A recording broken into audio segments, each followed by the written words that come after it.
de suite, nous avons en ligne Arnaud Hofstetter qui va nous parler. Alors, il est compte propre, il travaille à Scalp and Trade et il va nous parler plus précisément du CAC, du DAX et de l'euro-dollar, je crois, Arnaud.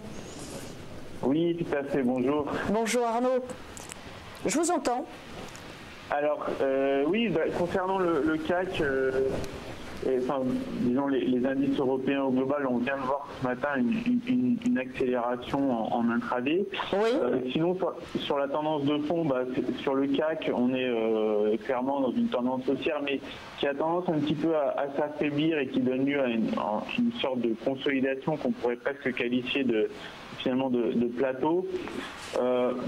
Ça symbolise tout simplement l'attentisme des fonds d'investissement ou des gérants qui sont dans l'expectative des résultats des sociétés qui vont commencer à publier en zone euro d'ici une quinzaine de jours.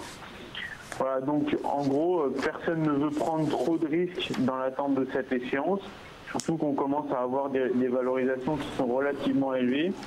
Et à mon sens, il va falloir que pour monter davantage, bien les entreprises délivrent des résultats qui soient non seulement en ligne, mais même, je dirais même un peu au-delà des attentes du marché pour justifier des niveaux de valorisation actuels. Donc en gros, à mon sens, il n'y aura aucune place pour les déceptions sous peine de sanctions des titres cotés sur les places européennes. Mmh. Voilà, donc pour casser les niveaux de 5540 sur le CAC, on va avoir besoin de belles parutions de résultats et dans cette attente, j'ai envie de dire, attention à ce qu'on appelle des bull traps, c'est-à-dire des fausses cassures de résistance. Oui. Et je crois que vraiment c'est ça qui va primer, c'est la patience dans l'attente des résultats des sociétés. D'accord. Voilà. Concernant le DAX, après, concernant le en DAX, Allemagne, que se passe-t-il? Comment? Concernant le DAX. Oui, alors sur le DAX, en fait, on a une figure qui est en train de se former, qui est une figure chartiste. Et en fait, cette figure, c'est un espèce de drapeau qui, en cas de cassure de la borne haute, que j'ai tracé, donc qu'on voit en rose, elle validerait une figure qui est appelée donc un drapeau et qui pourrait entraîner un mouvement de hausse extrêmement violent et qui donnerait lieu à une impulsion haussière d'environ, à mon sens, 800 points. Donc ça veut dire un objectif on aurait un objectif à 14 000 voire 4 200 points.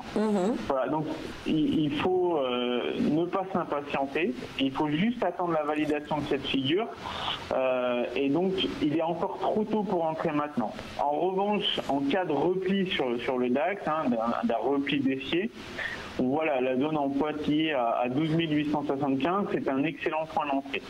Voilà, donc en conclusion sur le DAX, il nous donne des signaux acheteurs, mais on doit être un petit peu patient pour pouvoir les prendre. D'accord. Voilà. D'accord. Et puis bien sûr, l'euro-dollar, comment ce matin l'euro-dollar se comporte? Oui, alors l'euro-dollar, c'est intéressant de noter, c'est qu'on a eu une cassure hier du niveau des 1,20, 90, 95.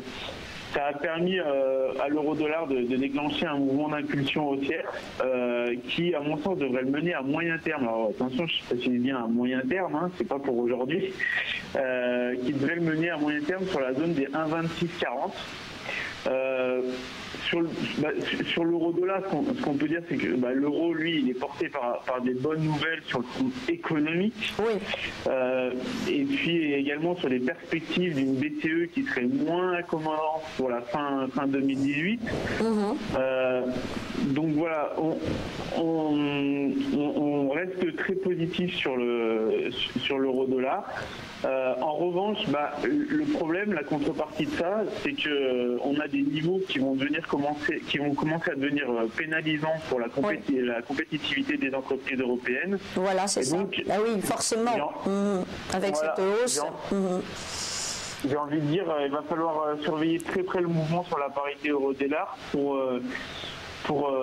prendre des positions sur les indices parce que c'est clair qu'à un moment donné, ça peut devenir un vrai frein à la continuation de l'expansion économique en zone euro. C'est ça. Sur les sociétés exportatrices, ça risque d'être effectivement un vrai problème. Oui, absolument. On sait qu'en termes de compétitivité, forcément, d'avoir un euro-dollar qui est trop élevé, ça risque de peser sur la compétitivité des entreprises européennes, notamment des entreprises allemandes qui sont très, très vouées à l'export. Absolument, absolument. Écoutez, je vous remercie infiniment. Je rappelle, Arnaud, que vous êtes trader compte propre pour Scalp & Trade et je vous remercie de nous avoir donné votre analyse dans TV Finance. Nous vous disons à demain. Au revoir.